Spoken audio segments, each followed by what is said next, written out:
আজকে দুপুরবেলা ঠিক হলো যে আজকে কোথাও একটা ঘুরতে যাওয়া হোক। তো ঠিক হলো যাব প্রিন্সেপ ঘাট।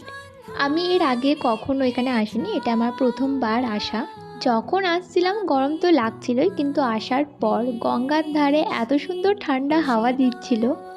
আর এই জায়গাটা যে কত ভিডিও, কত ছবি, কত জায়গায় দেখেছি, আর এই প্রথমবার নিজের চোখে দেখছি। কথাটা হচ্ছে জায়গাটা এত সুন্দর, জিনিসটা দেখতে এত সুন্দর লাগছে, কিন্তু যে ঘাটগুলো যেখানে মানুষ বসে জিনিসটা দেখবে, ঘাটগুলো পরিষ্কার নয়। শুধু এই ঘাটগুলো ছাড়া বাকি সব জায়গা খুব সুন্দর করে গোছানো। আমার তো এই ঘাটটা থেকে বাকি জায়গাগুলোতে হাঁটতে বেশি ভালো লাগছিল। তারপর একটা ঘটি গরম এক কাপ দুধ চা খেয়ে নিয়ে বেরিয়ে পড়লাম বাড়ি আসার জন্য। আর আমি যে এখানে এতক্ষণ ধরে ছিলাম খেয়ালই করিনি যে এর পাশে স্টেশন, পাশে মানে গায়ে। বাড়ি ফেরার সময় ট্রেনে হর্ন শুনে দেখছি, এ বাবা এত পাশে এরকমভাবে স্টেশন।